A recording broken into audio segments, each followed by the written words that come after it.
초록우 산어린이재단에 매달 소정의 금액을 후원하게 되었습니다. 이 모든 게 구독자, 시청자님 덕분입니다. 구독과 좋아요 감사합니다.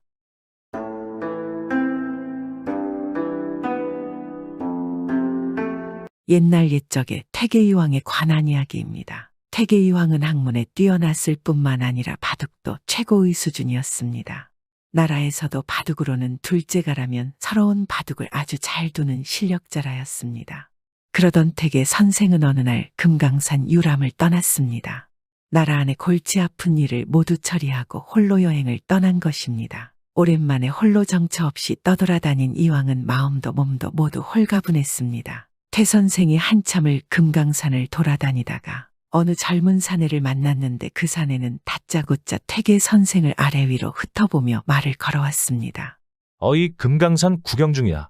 혼자 산보하기에는 금강산이 아주 좋지. 재미가 좋으신가 봐. 태계 선생은 다짜고짜 반말을 해대는 이 버릇없는 젊은이를 보고 무슨 말을 해줘야 하나 생각을 하는데 이 젊은이가 계속 물었습니다. 아 보자 어디 보자. 당신이 바로 그 태계 이왕 선생이던가. 젊은이의 어처구니 없는 태도의 태계 선생은 어이가 없었습니다. 그러나 한편으로는 그런 젊은이를 다시 보니 참으로 기이한 사람이라는 생각이 들었습니다. 보통 사람이 아니로군요. 태계 선생은 그리 생각을 하고 대답했습니다. 그렇네. 내가 바로 퇴계 이황일세. 아 그래 당신이 나이도 많고 유학에도 뛰어나다고 들었는데 그리고 그뿐만이 아니고 바둑도 잘 둔다더만. 나는 바둑을 그렇게 잘 두지는 못하고 그냥 외우나 하고 뭐 노는 정도일세. 그러자 젊은 사람이 웃어댔습니다. 겸손도 하시고만. 그러지 말고 이것도 인연이니 그럼 나하고 바둑 한번 두지 않겠나? 태계 선생이 고개를 끄덕였습니다. 좋네. 그럼 한판 두지? 어차피 나도 무료하던 차였는데. 태계 선생의 대답을 들은 젊은이는 곧 어디선가 바둑판을 가져와서 펼쳤습니다. 그런데 태계 선생이 가만히 보니 놀랍게도 바둑판과 바둑알이 전부 새이며 금이었습니다. 아니 금과 쇠로 만든 바둑판과 바둑알이라니 이런 것은 처음이로구만. 이 나라에 이런 바둑판과 바둑알이 있다는 소리는 듣지도 못했는데 참으로 진귀하구만. 태계 선생이 놀라고 있는데 젊은이가 바둑판을 펼치고 가만 태계 선생을 바라보다 고개를 절레절레 흔들며 말했습니다. 그냥 하면 재미가 없지. 재미가 없어. 뭐라도 내기를 하나 하지. 그러자 태계 선생은 잠시 생각한 뒤에 젊은이에게 물었습니다. 내기라 어떤 내기를 하면 좋겠는가? 자네가 먼저 말해보게. 그러자 젊은이는 석연치 않는 미소를 띠며 말했습니다. 아내가 지면 이 바둑판하고 여기 이 주먹만한 금덩어리를 주지. 그런데 말이야. 만약에 선생이 지면 내가 요구하는 대로 하는 게 어떤가? 그러자 태계 선생은 고개를 갸우뚱하였습니다. 그래 자네는 나에게 무슨 요구를 할 셈인가? 뭔지 말해줘야 할 것 아닌가? 태계 선생의 물음에 젊은이가 인상을 찌푸리며 말했습니다. 아 그게 말이야. 당신이 이 세상에 있기 때문에 내가 이 세상에 출세를 못하고 있다고. 그러니까 내 요구는 간단하지. 당신이 이 세상에서 없어지는 게야. 그러니까 이 젊은이의 말은 좋게 돌려 이야기했지만 내기에서 지면 태계 선생을 죽이겠다는 이야기였습니다. 태계 선생은 그 말을 듣고 난감한 표정을 지었습니다. 아 그 표정은 뭐야? 천하의 태계 선생이 겁을 집어드셨나? 어째 대답도 없어. 소문에는 대포도 큰 사내라고 들었는데 그게 모두 소문이었나? 그런 간간한 내기도 망설이고 말이야. 왜 등골이 오싹한가 태계 선생? 젊은이가 약을 올리며 계속 독촉을 해댔습니다. 하지만 천하의 태계 선생이 그런 도발에 넘어갈 리가 없었습니다. 말도 안 되는 내기였기에 태계 선생은 고개를 저었습니다. 목숨을 건 내기라니. 자네는 고작 금덩어리를 걸고 나는 내 목숨을 거는 것이 말이 안 되지 않은가? 목숨만큼 값어치 있는 게 없는데 말이야. 아무리 수만큼을 주어도 그것은 공평한 내기가 아니지 않는가? 태계 선생의 말에 젊은이가 웃으며 말했습니다. 아 그래 그래서 그렇게 망설인 것인가? 그럼 내가 더 걸지. 내 목숨하고 이 금 바둑판 금덩어리 내가 가진 걸 다 내놓을 테니까. 이러면 공평한 내기 아닌가 태계 선생. 그럼 이제 바둑만 두는 일만 남았구만. 젊은이가 그리 말하니 태계 선생도 더 이상은 물러나기에 체면도 자존심도 허락하지 않는 상황이었습니다. 그리고 도대체 얼마나 바둑에 자신이 있으면 자신에게 이렇게 건방지게 덤비나 궁금하기까지 하였습니다. 좋네. 그렇게 하세나. 정자네가 그리하기를 원한다면 바둑을 두지. 나도 자네가 이리도 무모한 내기를 걸 정도로 자신 있어 하니 자네의 실력이 궁금하구만. 태계 선생은 결국 이 내기 바둑을 승낙하였고 젊은이와 바둑을 시작하였습니다. 그런데 한 수 한 수 바둑을 두면서 태계 선생은 점차 등줄기에 땀이 흘러내렸습니다. 아니 어찌 이런 산중에 이런 젊은 고수가 있단 말인가요? 내 수를 몇 수위를 보고 두고 있지 않는가? 꽁내 속내를 모두 꿰뚫어 보는 것 같구나. 나이가 채 20도 되지 않는 듯한데 과연 세상은 넓구나. 이런 신묘한 수를 쓰다니. 내 좀 더 정신을 바짝 차려야겠구나. 이대로는 이 사내를 이길 수 없다. 태계 선생은 한 수 한 수 정신을 가다듬고 온정신 바둑판에 쏟았습니다. 온몸에서는 땀이 나고 눈동자는 떨리기 시작했습니다. 태계 선생이 묘수에 가까운 수를 두면 이 젊은이는 더 뛰어난 수를 두었습니다. 이 젊은이는 바둑을 아주 잘 두었고 그 실력은 태계를 능가하였습니다. 그래도 어찌어찌 대국을 끌고 가던 태계 선생은 종국에 이르니 태계 선생의 대마가 곧 죽을 판이었습니다. 바둑에서 대마가 잡히면 지는 것은 당연한 것입니다. 태계 선생은 바둑알을 잡고 고심했습니다. 어찌한다. 어찌해 당장 한 수를 잘못 두면 대마가 죽어버리고 그럼 이것은 패배를 뜻하는 것인데 태계 선생은 차마 바둑알을 놓지도 못하고 한숨을 쉬고 있었습니다. 태계 선생이 고심하며 바둑돌을 놓지를 않자 그 젊은에게 자리를 일어서서는 말했습니다. 아이고, 그게 뭐 오래 생각한다고 수가 나오나. 어디 한번 잘 생각해서 보시고 수를 놓으시오. 나는 저기 소피나 보고 올 테니까 천천히 신중하게 생각하고 두시라고. 젊은이는 그러고는 어디론가 가버렸습니다. 그러거나 막말거나 태계 선생이 속이 타도록 바둑판을 보고 있는데 뒤에서 왼팔이 불쑥 바둑판 위로 나와서는 손가락을 펴고 바둑판의 한 자리를 짚어주었습니다. 태계 선생이 깜짝 놀라서 뒤를 돌아보니 웬 더벅머리 총각이 서 있었는데 그는 태계 선생을 보고 싱긋 웃더니 그 자리에 벌러덩 누워서 쿨쿨 잠을 자기 시작했습니다. 뭐지? 저 젊은이는 도대체 언제 나타난 건가? 그리고 바둑알을 놓을 자리를 가리킨 것이지. 태계 선생은 어이가 없어 다시 한번 그 더벅머리 총각이 짚어준 자리를 들여다보았는데 그곳이 참으로 희한한 곳이라 대마를 살릴 수 있는 묘수였습니다. 태계 선생은 가만히 상대였던 젊은이를 기다렸고 젊은이가 소피를 보고 돌아와 자리에 앉자마자 더벅머리 총각이 짚어준 그 자리에 딱 바둑알을 놨습니다. 그러자 이 젊은이가 그 바둑알 놓은 자리를 유심히 살펴보다가 인상을 팍 쓰고 성질을 버럭 내더니만 뒤에서 쿨쿨 자고 있는 더벅머리 총각을 가리키며 말했습니다. 아, 알았다. 이거 저놈 짓이지. 에라이 저저 죽일 놈 같으니라고. 어디 와서 훈수를 두는 것이야. 내 이놈을 가만두지 않겠다. 젊은이가 당장 쿨쿨 자고 있는 더벅머리 총각에게 달려들려 하자 태계 선생이 그를 말렸습니다. 이보게 그러지 말게나 진정하게. 저 총각이 훈수를 두었다는 증자가 있는가? 그러자 젊은이는 한숨을 한번 푹 쉬고는 말했습니다. 좋아, 어쩔 수 없지. 어쨌든 내가 지기는 졌으나 그 온전히 선생 실력으로 이긴 것은 아니니까 나도 내 목숨은 못 내놓겠어. 이 금덩어리만 줄 거야. 젊은이는 그러고는 바둑판하고 보따리하고 싸가지고 훌쩍 떠나가 버렸습니다. 그런데 그 걷는 속도가 어찌나 빠른지 태계 선생이 눈을 한번 깜짝하니까 순식간에 그 시야에서 사라져버렸습니다. 정말 신기하구나. 저 젊은이는 사람이 아닌 겐가? 그럼 도대체 무엇이란 건가? 태계가 그리 중얼거리자 그 뒤에서 쿨쿨 자고 있던 더벅머리 총각이 갑자기 벌떡 일어나더니만 말했습니다. 아, 갔소갔지. 저놈이 영감 성질머리하고는 많이 놀랐지. 방금 간 그 젊은 사내는 태백산 신령이야. 저 영감은 500년을 산 노인이지만 젊은이로 가장해서 선생의 목숨을 빼앗으려고 온 것이야. 더벅머리 총각의 말에 태계 선생이 몹시 놀랐습니다. 아니 그게 정말입니까? 그럼 당신은 누구시길래 어찌 산신령을 맞고 저를 구해주셨습니까? 그러자 그 총각도 휘적휘적 금강산을 올라가며 말했습니다.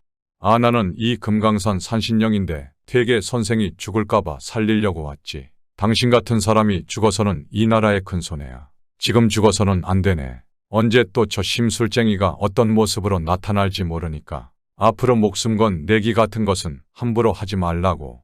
그리곤 금강산 산신령도 눈 깜짝할 사이에 사라져버렸습니다. 아니 이게 무슨 일인가? 태백산 산신령은 나에게 해코지를 하려 하고 금강산 산신령은 내 목숨을 구해주다니 내 앞으로는 금강산 산신령 말대로 어떠한 내기도 하지 않겠다. 태계 선생은 어안이 벙벙하여 이게 꿈인가 생시인가 하며 금강산을 내려왔습니다. 그리고 두 번 다시는 어떠한 내기도 하지 않았습니다.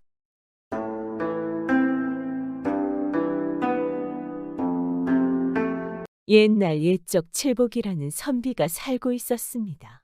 칠복이는 과거를 보기 위해 고향을 떠나 홀로 서울에서 살고 있었습니다. 고향을 떠나올 때 칠복이는 부모님과 그리고 친척들의 격려를 받으며 힘차게 발걸음을 내딛었습니다. 칠복이는 날마다 꼼짝도 안 하고 공부만 했습니다. 밥을 먹으면서도 잠을 자면서도 심지어는 뒷간에 가서도 공부만 생각했습니다. 그래서 칠복이는 과거 시험에 자신이 있었습니다. 그러나 자신의 생각과 달리 여러 차례 과거에 떨어졌습니다. 그럴 때마다 칠복이는 꼭 장원급제를 하리라 굳게 결심을 하고 이를 악물었습니다. 잠은 아주 조금만 자고 외출도 하지 않고 공부만 했습니다. 얼마 후 돈이 떨어진 칠복이는 고향집에 돈을 보내달라는 소식을 보냈습니다. 하지만 고향집에서는 돈을 보내오지 않았습니다. 소식을 보낸 지 몇 달이 지났는데도 부탁한 돈은 올라오지 않았습니다. 내 편지가 아직도 전해지지 않은 건가? 아니면 고향 집에 무슨 일이라도 생긴 걸까? 참으로 곤란한 처지에 놓이고 말았구나. 칠복이는 이런저런 근심에 휩싸였습니다. 그러던 어느 날이었습니다. 드디어 고향에서 기다리던 소식이 온 것이었습니다. 한껏 부푼 마음으로 칠복이는 봉투를 뜯어 보았습니다. 하지만 고향 집에서 보낸 것은 돈이 아니었습니다. 그렇다고 다른 기쁜 소식을 적어 보낸 것도 아니었습니다. 과거고 뭐고 다 그만두고 집으로 내려오라는 내용이었습니다. 오랫동안 칠복이의 학비를 대다 보니 논과 밭을 다 팔아버려 이제는 돈이 없어 굶고 있다는 것이었습니다. 결국 칠복이는 별다른 방법이 없어 고향으로 내려갈 수밖에 없었습니다. 내가 과거에 여러 번 떨어진 바람에 집안까지 망했구나. 이를 어쩌면 좋단 말인가? 서울을 떠나 고향으로 돌아가는 칠복이의 발걸음은 천근만근 무겁기만 했습니다. 무거운 발걸음으로 얼마쯤 오다 보니 커다란 연못이 나타났습니다. 칠복이는 연못 근처에 털썩 주저앉았습니다. 아픈 다리를 쉬며 고요한 연못을 바라보던 칠복이의 마음에 나쁜 감정이 솟구치기 시작하였습니다. 과거에 실패했을 뿐 아니라 집안까지 망하게 만든 내가 무슨 염치로 부모님을 볼 수 있단 말인가? 크게 낙담한 칠복이는 안 좋은 생각을 하게 되었습니다. 사내대장부로 태어나 부지런히 학문을 닦고 과거에 급제하여 이름을 떨쳐야 하는데 이게 무슨 꼴이란 말인가? 사는 게 의미가 없구나. 아무것도 이루지 못한 자신이 몹시 한심스러웠습니다. 과거 공부를 못할 바에 차라리 이 세상에 없는 게 낫겠다라고 생각했습니다. 그리고는 연못을 바라보니 몹시 서글픈 기분이 들었습니다. 고향에 있는 부모님의 얼굴도 떠올랐지만 결심에는 흔들림이 없었습니다. 마음을 다잡은 칠복이는 자리에서 벌떡 일어섰습니다. 그리고 눈을 부릅뜨고 주먹을 꽉 쥔 채 연못을 바라보았습니다. 이제 정말 끝이구나. 아버지 어머니 이 불효한 자식을 부디 용서하십시오. 칠복이는 신발을 벗어서 연못가에 가지런히 놓아두었습니다. 그리고는 눈을 꼭 감고 연못으로 발을 내딛었습니다. 그런데 바로 그때였습니다. 온 세상을 뒤엎을 듯이 요란한 천둥 소리와 함께 번개가 내리쳤습니다. 그런데 연못 한가운데 갑자기 길이 생겼지 않았겠습니까? 그리고 그 길의 끝에 웬 여인이 서 있었습니다. 그녀의 모습이 어찌나 아름다운지 칠복이는 넋을 잃고 말았습니다. 이게 대체 무슨 일이야? 꿈이야 생시야? 내가 벌써 저승에 온 것인가? 넋을 잃고 멍하니 서 있는 칠복이에게 여인 꽃분이가 손짓을 했습니다. 꽃분이의 낭낭한 목소리가 칠복이의 귓가에 울려 퍼졌습니다. 여보세요. 이리로 오세요. 칠복이는 여전히 멍한 표정이었습니다. 어서 이리로 오시라니까요. 어서요. 그렇게 칠복이는 한 발짝 두 발짝 어여쁜 여인 꽃분이가 있는 곳으로 갔습니다. 그는 어렵지 않게 꽃분이 앞에 도착했습니다. 그런데 갑자기 어질어질하며 눈앞이 캄캄해지는 듯 했습니다. 아래로 떨어지는데 발밑에 닿는 것이 아무것도 없었습니다. 꼭 천길 낭떠러지로 떨어지는 기분이었습니다. 그런데 다시 눈앞이 밝아지는 듯 했습니다. 여기가 어디란 말인가? 칠보기가 있는 곳은 놀랍게도 으리으리한 기와집 앞이었습니다. 옆에는 아까 만났던 어여쁜 꽃분이가 서 있었습니다. 드디어 꽃분이가 입을 열었습니다. 여기가 우리 집이에요? 어서 들어오세요. 칠보기는 여전히 기분이 얼떨떨했습니다. 연못 아래에 이렇게 으리으리한 기와집이 있다니 정말 신기한 노릇이었습니다. 칠보기는 주춤주춤 방으로 들어섰습니다. 그 방은 온갖 값진 가구들로 잘 갖추어져 있었습니다. 칠보기는 방 안을 휘둘러보며 생각했습니다. 이곳이 바로 저승이라는 곳이로구나. 그렇지만 칠보기는 그다지 무섭지 않았습니다. 잠시 후 꽃분이가 칠보기에게 물었습니다. 공부도 많이 하신 선비 같은데 무슨 괴로운 사정이 있기에 연못에서 그렇게 안 좋은 생각을 하신 거예요? 나는 과거 시험에 여러 차례 떨어진 하찮은 사람입니다. 칠보기는 지금까지의 사정을 꽃분이에게 모두 다 털어놓았습니다. 그러고는 죄인처럼 고개를 푹 숙였습니다. 칠보기의 이야기를 다소곳이 다 듣고 난 꽃분이는 다시 말하기 시작하였습니다. 그렇게 약한 마음을 먹으면 되나요? 과거 시험은 앞으로도 얼마든지 더 볼 수 있는데 말이에요. 칠보기는 슬그머니 고개를 들어 꽃분이를 바라보았습니다. 그리고는 기어들어가는 목소리로 한마디 했습니다. 그렇지만 이제 더 어떻게 할 수가 없어서. 죽을 각오로 무엇을 못하겠어요. 다시 시작한다고 생각하고 힘내세요.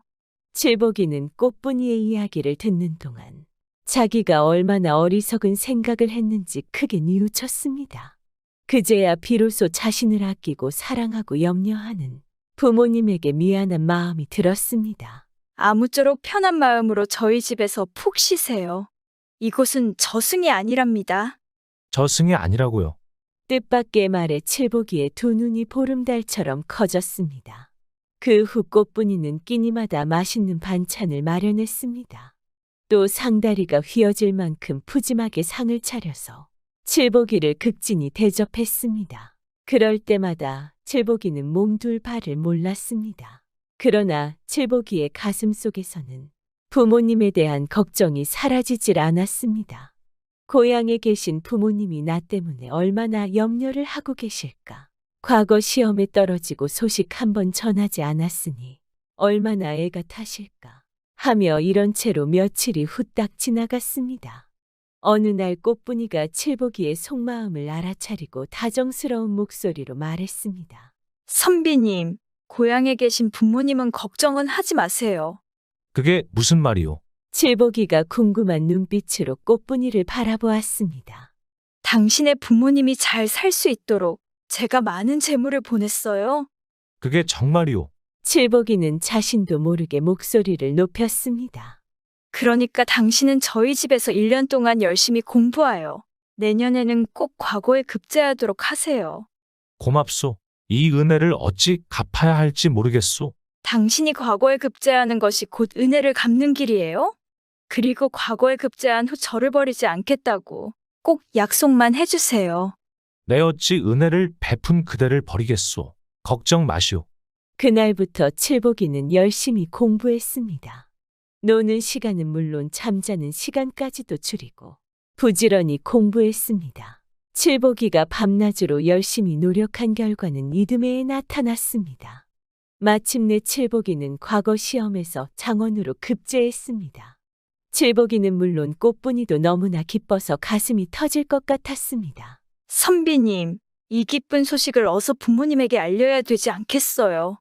꽃분이의 말에 칠보기는 망설이며 선뜻 확실한 대답을 하지 않았습니다.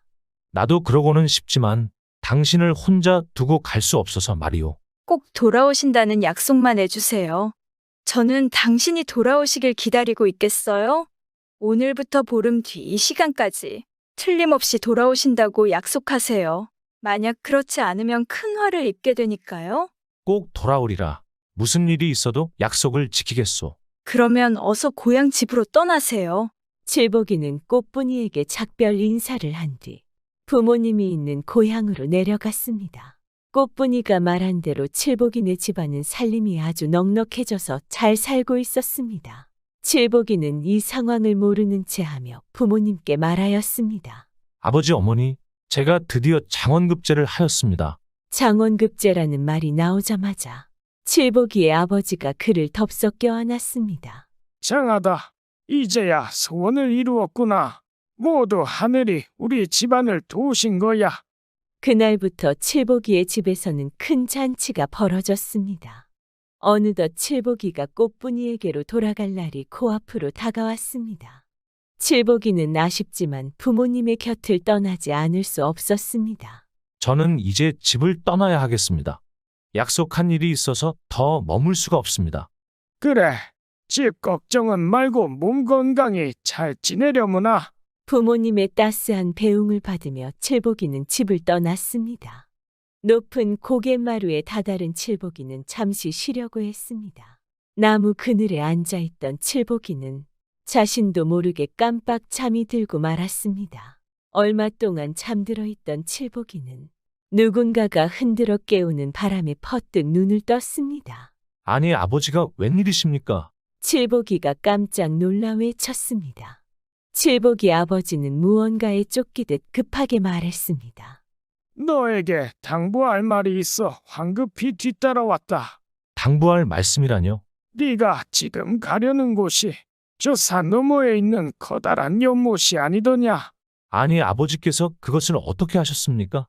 칠복이는 쏘스라치게 놀랐습니다.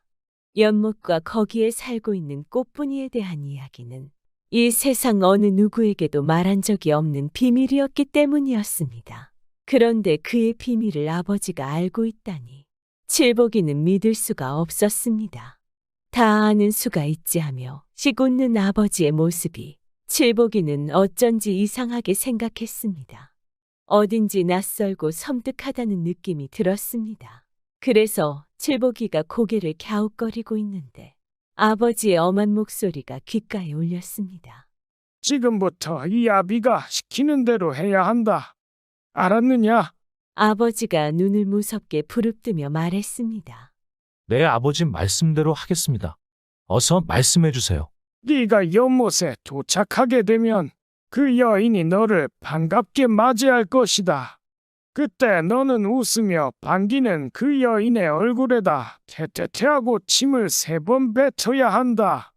그렇지 않으면 넌 그 자리에서 죽고 말 것이다. 칠복이는 두 눈을 끔뻑끔뻑하면서 멍하게 서 있었습니다. 도대체 무슨 말인지 이해가 되지 않았습니다. 하지만 칠복이는 마지못해 머리를 끄덕였습니다. 그럼 어서 가거라. 아버지는 알 수 없는 미소를 짓고 있었습니다. 칠복이는 아버지께 인사를 올리고 발걸음을 돌렸습니다. 그리고는 연못을 향해 부지런히 걸었습니다. 마침내 연못가에 이르자 연못물이 갈라지고 넓은 길이 트였습니다. 바로 그 순간 어여쁜 꽃분이가 나타났습니다. 어서 오세요.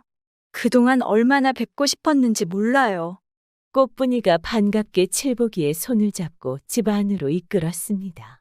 그러는 동안 칠복이는 아무런 행동도 하지 않았습니다. 다만 꽃분이에게 이렇게 물었을 뿐이었습니다. 그래, 그동안 어떻게 지냈소? 저야 별일 없이 지냈어요.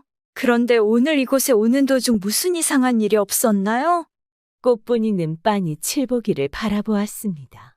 꽃분이의 물음에 칠복이 가슴이 뜨끔했습니다. 칠복이는 대답을 할 수가 없었습니다. 아버지가 자신에게 시킨 일을 어떻게 털어놓을 수가 있겠습니까? 그러자 꽃분이가 다시 물었습니다. 오는 길에 아버지를 만나지 않았나요? 아버지께서는 분명 내 얼굴에 침을 3번 뱉으라고 시키셨죠. 칠복이는 얼굴이 하얗게 질려 대답도 못하고 꽃분이의 눈치만 살폈습니다. 그걸 어떻게 알았을까? 칠복이는 자신도 모르게 마른 침을 꼴깍 삼켰습니다. 꽃분이는 또 다시 칠복이에게 매섭게 물었습니다. 그런데 어째서 당신은 아버지가 시키신 일을 그대로 하지 않으시죠? 칠복이는 땅이 꺼져라 숨을 쉬고 나서 자신의 속마음을 털어놓았습니다. 아무리 아버지가 시키는 일이라 해도 내가 어찌 당신의 고운 얼굴에 침을 뱉을 수 있겠소. 더구나 나는 당신 덕분에 목숨을 구했으며 또 당신 덕분에 과거에 장원 급제까지 하지 않았소? 어디 그뿐이요. 우리 부모님이 잘 살게 된 것도 다 당신의 은혜를 입었기 때문이요. 그런데 은혜를 갚지는 못할 망정. 어찌 그런 배은망덕한 짓을 할 수가 있겠소. 내 목숨이 위태로워진다 하더라도 절대 당신에게 해를 끼칠 수는 없소. 칠복이는 진심을 담아 목청껏 소리쳤습니다. 꽃분이가 자신의 마음을 알아주기 바랐기 때문이었습니다. 그런데 칠복이의 말이 채 끝나기도 전이었습니다. 꽃분이는 기뻐서 어쩔 줄 몰라 하며 펄쩍펄쩍 뛰었습니다. 좀 전에 차가운 표정은 온데간데 없었습니다. 그러더니 눈물을 뚝뚝 흘리기 시작했습니다. 칠복이는 영문을 몰라 어리둥절했습니다. 아니 왜 우는 것이오? 내가 무슨 잘못이라도 저질렀소. 그렇다면 내가 사과하리다. 아니에요. 이 눈물은 너무 기뻐서 흘리는 눈물이랍니다. 이제야 저는 사람다운 사람을 만났어요. 아까 당신이 이리로 오다가 만난 그 사람은 진짜 아버님이 아니에요. 아까 만난 사람이 아버지가 아니라면 내가 본 사람은 도대체 누구란 말이오? 이 연못에는 천년 묵은 구렁이가 살고 있어요. 그 구렁이가 아버지의 모습으로 꾸미고 당신 앞에 나타났던 거예요? 그러니까 방금 전에 당신이 만난 사람은 아버지가 아니라 구렁이였어요. 아니 이럴 수가. 조금 이상한 생각이 들긴 했지만 아버지가 틀림없었소. 갑자기 칠복이의 온몸에 소름이 쫙 돋았습니다. 그런데 구렁이가 왜 내게 나타난 것이오? 그 구렁이가 아버지로 둔갑해서 저를 해치려 했던 거예요? 뭐요? 구렁이가 당신을 해치려 했단 말이오? 아니 왜 당신을 해치려 한단 말이오? 칠복이의 목소리는 바르르 떨리고 있었습니다. 심장이 너무 떨려서 숨이 턱 막힐 지경이었습니다. 꽃분이는 칠복이의 물음에 잠자코 있었습니다. 그러더니 슬픈 눈빛으로 칠복이를 쳐다보며 천천히 입을 열었습니다. 실은 저도 사람이 아니에요. 저는 이 연못에서 사람이 되기를 기다리며 천년 동안 살아온 지네랍니다. 이 말을 들은 칠복이는 너무나 큰 충격이었습니다. 하지만 다시 정신을 가다듬고 꽃분이를 바라보았습니다. 이렇게 예쁜 여인이 지내라니. 칠복이는 너무 기가 막히고 억울했습니다. 사실이에요. 하지만 놀라지 마세요. 저는 당신처럼 약속을 소중히 여기고 은혜를 저버리지 않는 사람다운 사람을 만났기 때문에 이제 사람이 될 수 있답니다. 그 순간 꽃분이를 바라보는 칠복이의 눈이 반짝거렸습니다. 그렇다면 그보다 기쁜 일이 또 어디에 있겠소? 이제 저는 당신의 아내가 되어 당신과 함께 인간 세상으로 나가 즐겁게 살 수 있게 되었어요. 칠복이의 얼굴에 기쁨이 넘쳐 올랐습니다. 정말 꿈만 같구려. 자 그럼 어서 이곳을 떠나 나와 함께 고향으로 내려갑시다. 지금은 그럴 수 없어요. 이곳을 떠나기 위해서는 제가 구렁이와 싸워서 이겨야만 해요. 구렁이가 회방을 놓는다고. 어떻게 그런 일이? 제가 싸우는 동안 방 안에 엎드려서 꼼짝도 하지 마세요. 만약 당신이 밖으로 나온다거나 문틈으로라도 바깥을 내다보게 되면 그때는 모든 일이 물거품이 되고 말아요. 제가 돌아올 때까지 방 안에 그대로 엎드려 계세요. 꼭 지켜주셔야 해요. 알았소. 몸 조심하시오. 칠복이는 영문을 알 수 없었지만 무조건 꽃분이의 말을 따르기로 했습니다. 말을 마친 꽃분이는 칠복이를 방에 남겨두고 혼자서 밖으로 나갔습니다. 그렇게 시간이 조금 흘렀을 때였습니다. 갑자기 천지를 뒤엎는 듯한 요란한 소리가 들려왔습니다. 에구머니나. 칠복이는 깜짝 놀라 소리쳤습니다. 바깥 사정이 어떻게 돌아가는지 무척 궁금했습니다.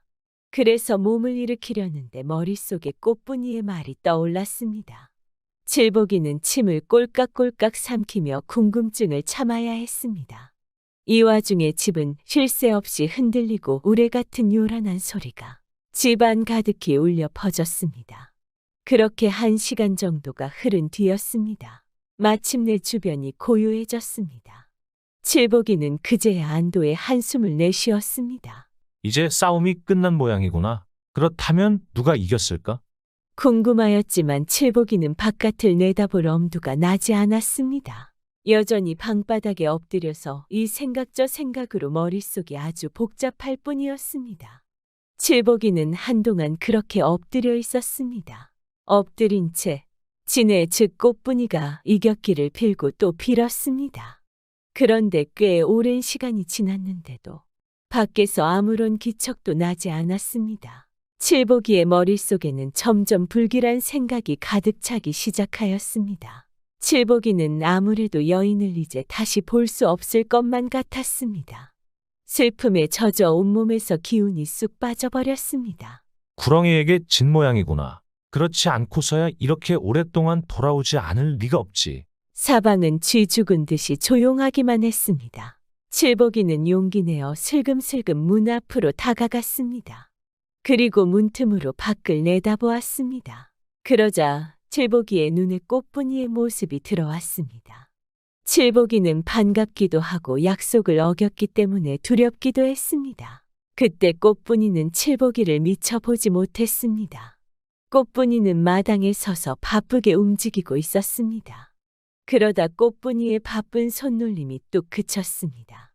문틈으로 자신을 보고 있는 칠복이를 발견한 것이었습니다.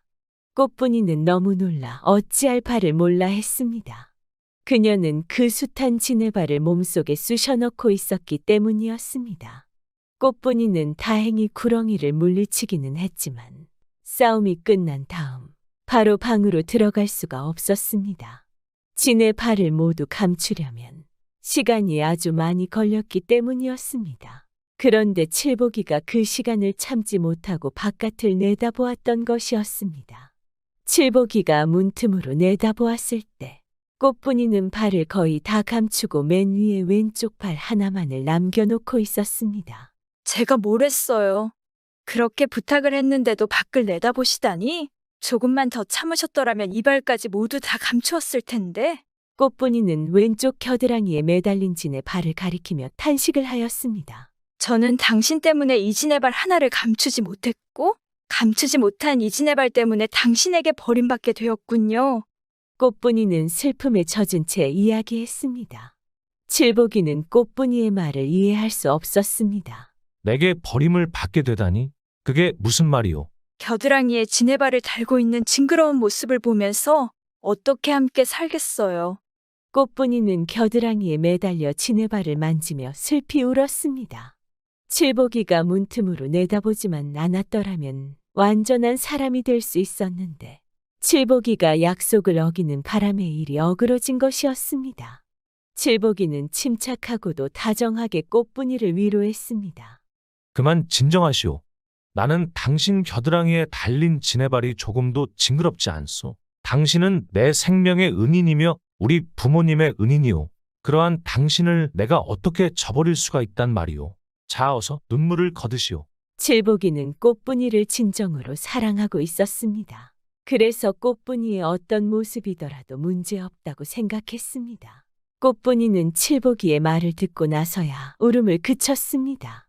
그리고 남아있는 지네발을 저고리 속으로 감추었습니다. 그것 보시오. 이렇게 저고리 속에 감추니 감쪽 같지 않소. 당신 겨드랑이에 진의 발이 달렸다고 누가 상상이나 할 수 있겠느냐 말이오. 자, 우리 어서 갑시다. 고향집에 계신 부모님이 당신을 반갑게 맞아줄 것이오. 꽃분이는 칠복이를 보고 환하게 웃었습니다. 그 후 꽃분이와 칠복이는 결혼을 하여 어느 부부보다도 서로를 아껴주며 잘 살았습니다.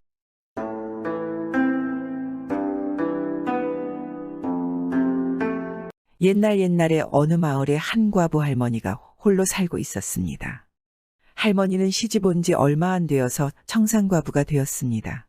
일찍 남편을 저 세상에 보내니 슬아의 자식이 있겠습니까? 할머니는 외로웠지만 늘 씩씩하게 살아가고 있었습니다.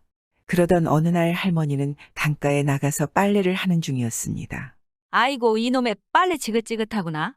누가 빨래 좀 대신 해주면 정말 좋겠다. 할머니는 투덜대며 빨래를 하고 있었습니다. 그런데 그러던 중에 웬 보름달같이 생긴 커다란 호박 하나가 강물에 둥둥 떠내려오는 것입니다. 아이고, 저게 뭐지? 저렇게 큰 호박은 처음이야. 마을 사람들이 다 먹어도 남겠어. 정말 신기하네. 할머니는 큰 호박을 이상하게 여겨서 주워서 집으로 돌아와 방 안에 두었습니다. 아유, 여기서 뭐가 나오려나 갑자기 무섭네. 일단 잠이나 자자.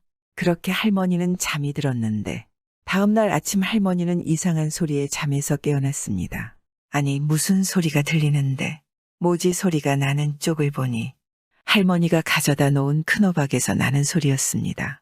그 호박이 양쪽으로 갈라지고 있었습니다. 그리고 큰 호박 안에서는 웬 튼실한 산의 아이가 나왔습니다. 아이고, 세상에 웬 아기가 호박에서 나온다냐. 이게 뭔 일이야? 할머니는 아이를 보고 놀라지 않았겠습니까? 깨진 호박 틈에서 나온 사내 아기를 조심스럽게 꺼내 안아보았습니다. 할머니를 보는 아이는 울지 않고 방긋 웃어 보였습니다. 그 웃음을 본 할머니의 마음은 너무나 행복하지 않았겠습니까? 아이고, 그래 내 새끼 너는 이제 내 아들하거라. 이런 인연이 다 있나? 옥황상제가 날 불쌍히 여겨서 널 보냈구나. 그렇게 할머니는 아이를 여기저기 잘 살펴보았습니다. 호박에서 나온 아이의 모습은 일반 사람들과는 조금 달랐습니다. 아이의 얼굴은 유달리 검었고 보통 갓난아기에 비해 무척 컸습니다. 눈동자는 유달리 초롱초롱하고 그 빛이 눈이 부실 정도였습니다. 세상에 어찌 이리도 맑고 환한 눈망울을 가지고 있단 말인가. 아주 똑똑하겠구만 그렇게 생각하고 할머니는 그날부터 호박에서 나온 아이를 친자식처럼 애지중지 길렀습니다. 그리고 수년이 흘러 그 아이가 10살이 될 무렵에는 아이의 키가 무려 6척이나 되었고 얼굴빛은 거무스럽고 마치 어른 남자와 같은 모습을 하고 있었습니다. 세상에 갈수록 얼굴이 까매지는 것을 보고는 어디 간이라도 안 좋은가 할머니는 혹시나 하며 건강에 안 좋은가 걱정을 하며 키웠습니다. 그러나 걱정이 무색할 정도로 아이는 잘 먹고 씩씩하고 건강하게 컸습니다. 그래서 할머니는 이 아이의 이름을 지으면서 얼굴빛이 검다라고 해서 검을 현을 성시로 하고 이름을 호방이라고 하였습니다. 호박이 방만하다고 해서 호방이라고 지은 것입니다. 그래서 아들을 현호방이라고 불렀습니다. 이제부터 내 이름은 현호방이야 하고는 할머니는 이름을 짓고는 너무 잘 어울린다고 좋아하였고 호방도 자신의 이름을 좋아했습니다. 그렇게 호방은 할머니의 사랑을 받으며 무럭무럭 자라갔습니다. 그런데 당시의 나라에는 아주 큰 문제가 한 가지 있었습니다. 그것은 바로 사나운 호랑이 한 마리가 밤낮 없이 다니며 이 마을 저 마을 사람들에게 피해를 주는 것이었습니다. 온 나라 사람들이 걱정을 하였지만 호랑이가 너무나 집채만치 크고 사나우니 그 호랑이를 잡으려 하거나 잡을 방법조차도 생각 안 하지 않겠습니까? 그러니 어느 날 호방이 살고 있는 마을의 한 처녀가 이 호랑이에게 잡혀가 버리는 일이 발생하였습니다. 마을 사람들은 처녀의 가족들을 위로하며 근심 걱정했어요. 모여서 의논을 하고 있지 않았겠습니까? 아이고 호랑이가 이제 우리 마을 주변에 나타난 듯한데 이를 어쩐다냐. 그러게 이제 우리 중에 또 누가 잡혀갈지 알 수가 없고 말이야. 큰일이야 큰일 하며 걱정이 늘어졌습니다. 그런데 그때 호방이 걱정하고 있는 마을 사람들에게 가서 말했습니다.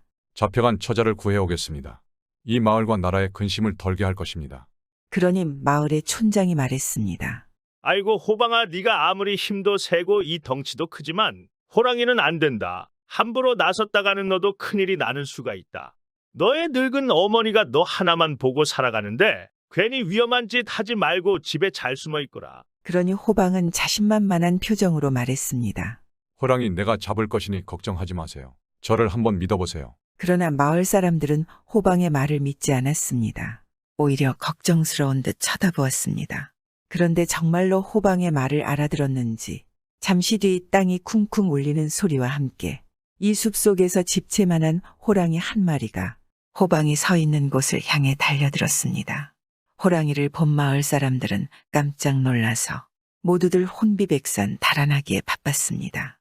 그렇게 호랑이가 달려오는 모습을 본 사람들이 모두 무서워 도망을 치지 않겠습니까? 호방은 꿈쩍도 하지 않고 서 있다가 호랑이가 가까이 다가오자 이 호랑이 머리를 손으로 꽝 하고 내리쳤습니다. 그러니 호랑이는 어이가 없다는 듯이 호방을 쳐다보았습니다.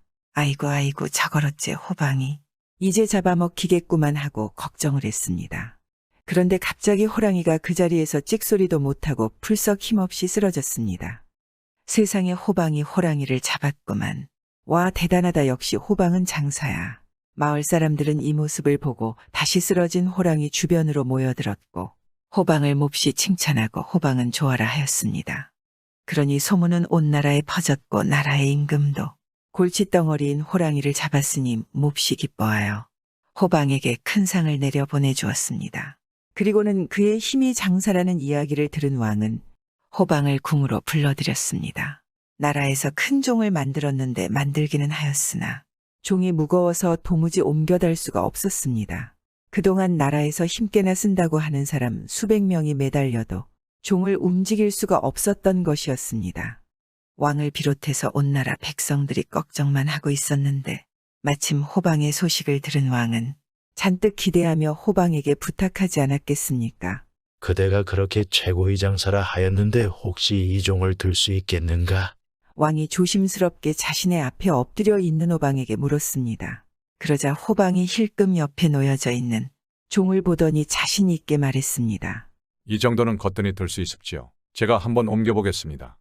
그것이 정말인가 어디 한번 들어보거라. 저기 저쪽으로 이 종을 옮겨야 하느니라. 왕의 말이 끝나기 무섭게 호방이 벌떡 일어나서는 종을 달 장소를 먼저 살피고는 이곳이란 말이지요. 제가 당장 옮기겠습니다. 호방은 한 번 더 확인을 하고는 종으로 다가갔습니다. 많은 신하들이 기대를 하며 모습을 지켜보지 않았겠습니까? 설마 수백 명이 달려들어도 들지 못한 종을 어찌 혼자 들겠다는 것이야. 덩치가 아무리 커도 저건 무리지. 신하들은 속으로 호방이 허세를 떠는 것이라 생각을 하지 않겠습니까? 그런데 놀라운 일이 벌어졌습니다. 호방이 한 손으로 종을 번쩍 들어다가 종이 가야 할 곳에 옮겨 놓은 것입니다. 호방이 종을 옮기는 것을 본 모든 신하들과 왕은 입을 다물지 못하고 있지 않았겠습니까? 그러자 왕이 감탄하며 말하는 것입니다. 이럴 수가 참으로 장사로다. 세상에 둘도 없는 장사가 우리나라에 나오다니 이것은 나라의 복이 아닌가? 참으로 대단하다. 앞으로 그대는 내 곁을 지켜다오. 왕은 자신의 옆에서 자신을 지키는 호위무사로 호방을 두고 싶었습니다. 그러니 호방이 고개를 숙여 말했습니다. 저에게는 늙으신 어머니가 계십니다. 어머니 곁을 떠날 수 없으니 용서해 주시기 바랍니다. 그러자 왕은 몹시 감동하며 말하는 것입니다. 이럴 수가 이 장사가 효성 또한 지극하지 않은가? 그래, 그렇다면 어쩔 수 없구나. 가서 어머니를 잘 봉양하고 기회가 되면 꼭 내 곁으로 와서 나라를 위해 일해 주도록 하거라. 그렇게 왕은 호방을 다시 마을로 보내주었습니다. 그런데 호방의 소문은 그 나라뿐만 아니라 이웃에 있는 중국에도 알려졌습니다. 중국의 청렴한 신하 한 명이 호방의 소문을 듣고 호방에 대해 몹시 궁금해졌습니다. 신하는 폭정을 일삼고 있는 중국의 황제를 없애고 싶었으나 수많은 병사들이 지키고 있는 나라의 황제를 감히 해치겠다고 용감히 나설 수 있는 사람은 아무도 없었습니다. 신하는 천하를 두루다니며 이 황제를 없앨 수 있는 힘센 사람을 찾아다니는 중이었습니다. 그렇게 중국 신하가 호방의 소문을 듣고서는 우리나라로 건너와 호방에게 무릎을 꿇고 간청했습니다. 장사님의 드높은 위명을 듣고 찾아왔습니다. 부디 우리나라 사람들을 못 살게 구는 나쁜 황제를 없애주시기 바랍니다. 그렇게 신하는 며칠을 호방에게 매달리며 부탁을 했고 호방은 그런 신하의 진심 어린 설득에 그렇게 하겠어 하고 허락을 하였습니다. 그렇게 호방은 신하를 따라 잠시 중국으로 가게 되었습니다. 호방이 황제를 없앨 좋은 기회를 엿보고 있는데 어느 날 기회가 왔습니다. 하루는 황제가 야외로 나갈 준비를 하고 있었습니다. 황제는 출타를 할 때는 보통 12개의 수레가 함께 움직이는데 이 황제가 어떤 수레에 타는지는 누구도 알 수가 없었습니다. 호방은 엄청난 무게의 철퇴를 들고 황제가 행차하는 길목에 숨어 있었습니다. 그래 분명 수레들 중에 황제가 있단 말이지 하고 생각했습니다. 호방은 황제가 궁을 나와 행차를 하는 지금이 최고의 기회라 생각을 하였습니다. 그래서 황제의 수레 행렬이 지나갈 때 황제가 탔을 것이라 생각되는 가장 화려한 수레에 달려들었습니다. 아니 뭐냐, 이 거대한 사람은 수레를 지키는 병사들은 커다란 철퇴를 들고 나타난 엄청나게 큰 호방을 보고는 그 기세에 덤벼들 생각도 못하고 꽁무니를 뺐습니다. 호방은 틈을 노려 거대한 철퇴로 화려한 수레를 공격했습니다. 그러나 아쉽게도 그 수레에는 황제가 타고 있지 않고 다른 수레에 황제가 타고 있었습니다. 그리고 도망을 쳤던 군사들이 수많은 지원군들을 이끌고 호방의 근처로 모여들어 그를 에워싸기 시작했습니다. 이놈 감히 황제의 어전을 노리다니 하면서 황제의 호위대장과 병사들이 호방을 몰아붙였고 호방은 철퇴를 휘두르며 도망을 치다가 간신히 아주 커다란 바위를 하나 등지고 서게 되었습니다. 이제 네 놈이 갈 곳이 없구나. 어서 순순히 오라를 받아라. 호위대장이 그리 말하니 호방이 웃었습니다. 그 말에 호방이 누가 그러느냐? 내가 갈 곳이 없다고. 너희들은 날 잡을 수 없을 게다. 호방은 갑자기 두 다리에 힘을 불끈 주었습니다. 그리고 한 번에 크게 도약을 하니 순식간에 커다란 바위 위에 뛰어올랐습니다. 이럴 수가 저게 사람이냐. 병사들은 높은 바위에 오른 호방을 그저 닭조턴 개마냥 넋놓고 바라보게 되었습니다. 그렇게 황제의 암살에 실패한 호방은 다시 마을로 돌아가게 되었습니다. 그 이후 중국 황제는 알 수 없는 병에 걸려 급사했습니다. 중국 사람들은 호방 때문에 그렇게 된 것이라고 생각했습니다.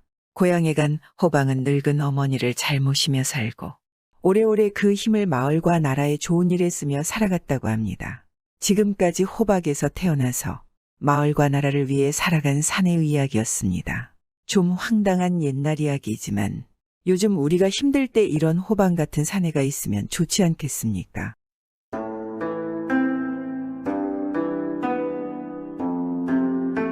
이번 이야기는 특별한 효자 이야기를 하겠습니다. 특별하다 해서 대단한 게 아니라 좀 모자란 효자 이야기입니다. 이번에도 재미있게 들어주세요. 옛날 어느 마을에 한 사내 아이가 홀어머니하고 단둘이 살았습니다. 그런데 이 아이가 좀 모자란 것입니다. 모자라기는 해도 어머니 말은 참 잘 들었습니다.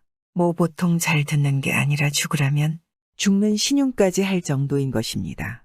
그렇게 사는데 이 집 살림이 워낙 가난해서 아들이 날마다 남의 집에 가서 일을 했습니다.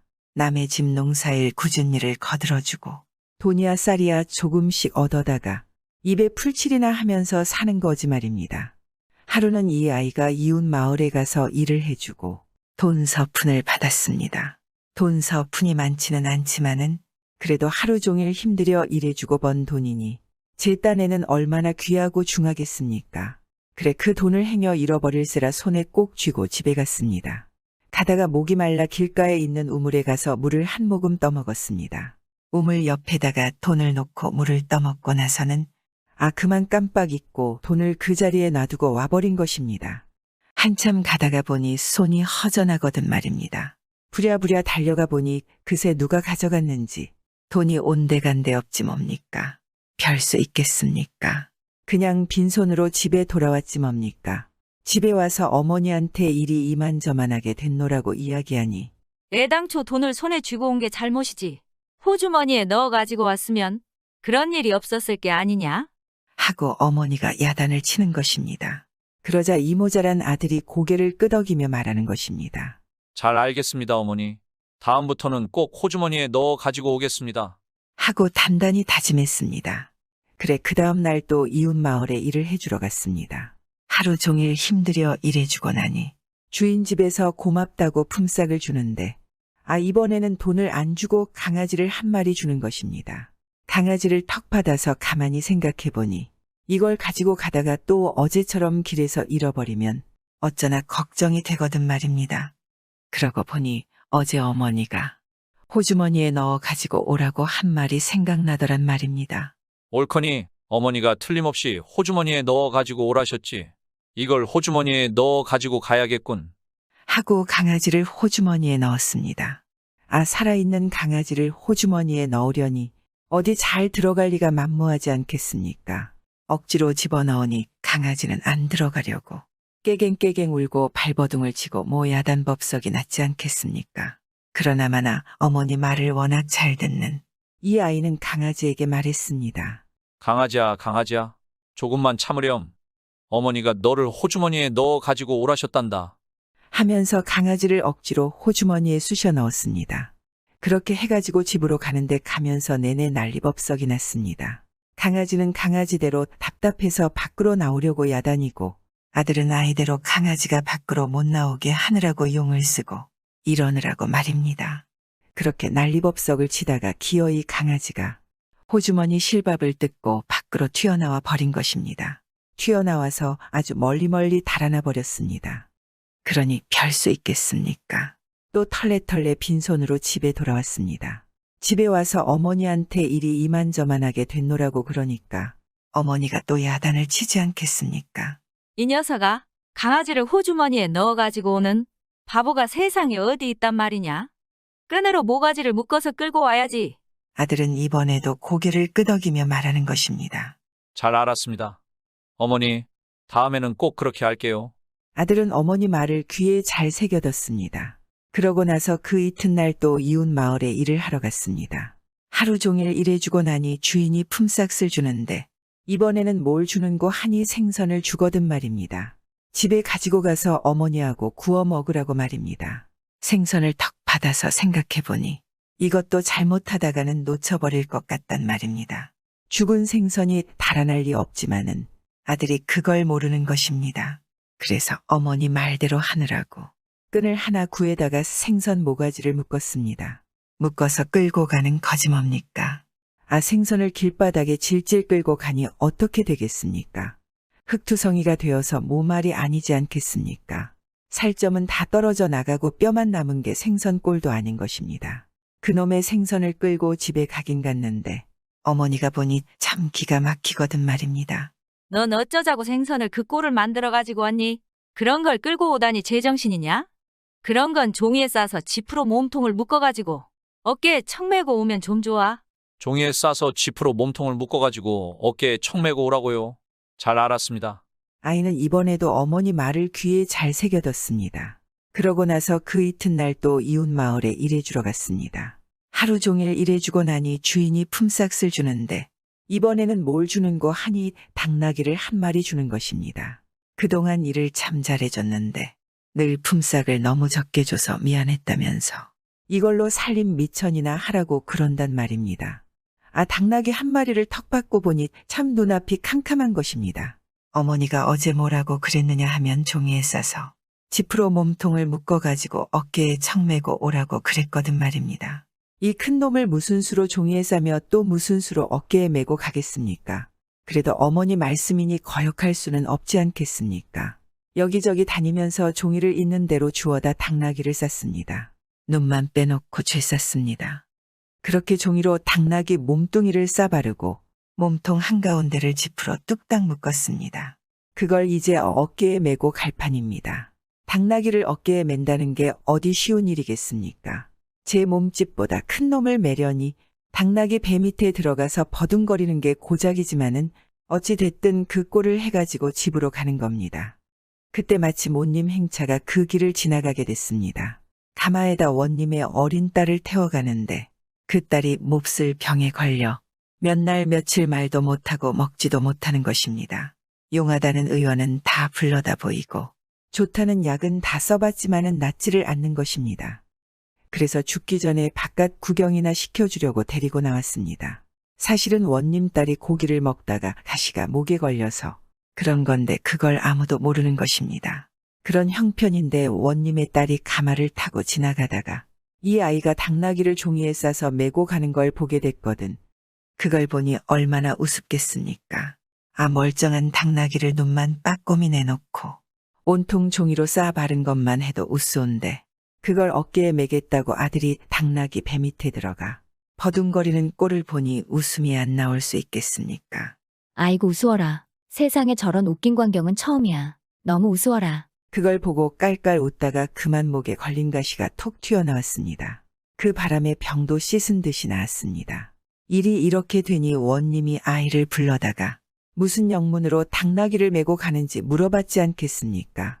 아들이 하는 말을 들어보니 앞뒤 사정을 알겠거든 말입니다. 비록 이 아이가 좀 모자라기는 하지만은 어머니 말을 그리 잘 듣는 걸 보니 효자 중에 효자로다. 이런 아이에게 상을 안 줄 수 없다. 하고 큰 상을 줬습니다. 그 후 아들은 점점 머리가 비상해져서 사또가 준 돈을 잘 굴려 큰 부자가 되었습니다. 물론 어머니 말 잘 듣는 효심은 변함없었습니다. 그래서 아들은 어머니하고 오래오래 잘 살았다는 이야기입니다. 비록 모자라지만 어머니 말씀을 잘 듣는 효자 이야기지 않겠습니까? 요즘 우리 자식들도 효도가 큰 것이 아니라 사소한 거라도 부모님 말씀에 귀담아 듣는다면 효자 아니겠습니까? 구독은 공짜입니다.